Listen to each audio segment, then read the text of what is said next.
Horror कहानियां थी। कौन थी वो? मैं 8 महीने की प्रेग्नेंट थी और अपनी डिलीवरी के लिए अपने मायके गई थी। माँ ने मुझे फोन पर बताया, घर के पीछे की तरफ जो खाली जमीन थी ना, वहां पर एक नया कमरा बनवा लिया है। इतने सालों के बाद जैसे ही अपने घर में कदम रखा, कुछ अलग सा लगा। माँ, ये घर के पीछे की तरफ नया कमरा बनवाने की क्या जरूरत थी? अरे बेटा, घर के पीछे दूर दूर तक खाली जमीन है। तेरे पापा को कई दिनों से लग रहा था कि यहाँ पर एक कमरा बनवा लेंगे तो ताजा हवा मिल जाया करेगी। अब तो ये सब छोड़ और चल जल्दी से दूध पी ले। माँ, मैं थोड़ी देर में पी लूंगी, आप सो जाओ। मैंने दूध का गिलास उठाकर उस खिड़की में रख दिया। पता नहीं कब आंख लग गई। अचानक से खिड़की के पल्लों के खड़कने की तेज आवाज आई। दूध का गिलास धड़ाम से जमीन पर आ गिरा। जमीन पर गिरते ही दूध का रंग लाल हो चुका था। मैंने खिड़की से झांक कर बाहर देखा। चारों तरफ धूप अंधेरा था। उस अंधेरे की तरफ से कुछ आवाजें आ रही थी, जैसे छोटे बच्चे आपस में खिलखिलाकर मस्ती कर रहे हो।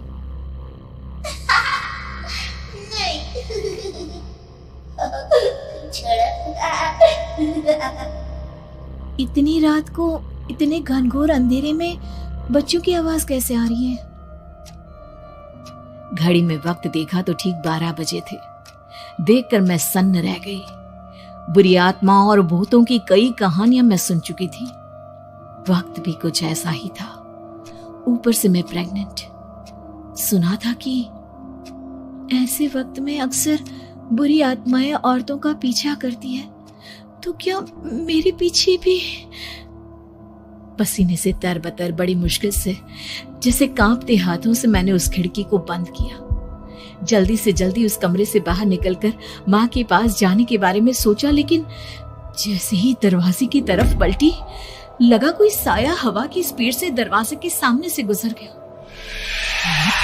मेरे गले में अटक कर रह गई। मैं जोर से चीख कर माँ को बुलाना चाहती थी, लेकिन वो आवाज खुद मेरे कानों तक नहीं पहुंच पा रही थी।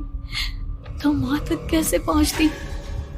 खिड़की के पल्ले एक बार फिर तेज हवा के झोंके से धड़ाम करके खुल गया और पूरी ताकत से मैं चीख पड़ी। जानती थी मेरी चीख की आवाज सुनकर कुछ ही सेकंड में माँ वहां पहुंच जाएगी, लेकिन ऐसा कुछ हुआ ही नहीं। मेरा कलेजा डर के मारे फटा जा रहा था। आखिर माँ ने मेरी आवाज क्यों नहीं सुनी? इतनी गहरी नींद में तो माँ कभी नहीं सोती। ठीक पीछे खुली हुई वो खिड़की। मुझ में इतनी ताकत नहीं बची थी कि मैं पलटकर उस तरफ देख भी सकूं। हवा का एक सनसनाता हुआ झोंका उसी वक्त मेरे कानों से आकर टकराया। लगा जैसे किसी ने दबी हुई आवाज में धीरे से मुझसे कहा, चली जाओ यहाँ से। मैंने दोनों हाथ अपने कानों पर रख लिए और एक बार फिर ताकत लगाकर जोर से चीखने की कोशिश की। माँ! पापा! मेरी आवाज उस कमरे की दीवारों से टकराकर वापस मुझे ही सुनाई दे रही थी। जितनी ताकत के साथ मैंने चीखने की कोशिश की थी, कुछ ही देर बाद उससे कहीं ज्यादा तेज और दर्दनाक चीख मुझे सुनाई देने लगी। कि आवाज ठीक मेरे पीछे खिड़की से आ रही थी। वो आवाज मेरे कानों में पिघलते हुए लोहे की तरह गिर रही थी। उन आवाजों में हैवानियत थी। वो आवाजें किसी इंसान की नहीं है, इतना मैं समझ चुकी थी। कांप रहे हाथों से मैंने अंधेरे में कुछ ढूंढने की कोशिश की। तभी अचानक मेरा हाथ बेड पर रखी टॉर्च पर पड़ा। किसी तरह ताकत लगाकर टॉर्च का बटन ऑन किया, लेकिन ये क्या?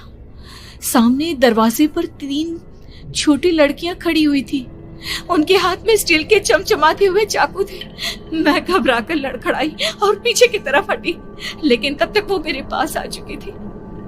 उनकी गर्दन टेढ़ी थी और उनके हाथों के वो चाकू मेरे पेट को निशाना बनाने को तैयार। मैं जोर से चीखी, नहीं, छोड़ दो मेरे बच्चे को, मत मारो, मत मारो, छोड़ दो मेरे बच्चे को। सोनाली, क्या हुआ बेटा? तू इतनी डरी हुई क्यों है? उठ बेटा, क्या हुआ? हड़बड़ाकर मैंने अपनी आंखें खोली। देखा तो दिन निकल आया था। माँ मुझे जगा रही थी। मेरा चेहरा पूरा पसीने से लथपथ था। क्या हुआ बेटा, तुमने कोई बुरा सपना देखा क्या? मैं अभी तक अपने पूरे होश में नहीं थी।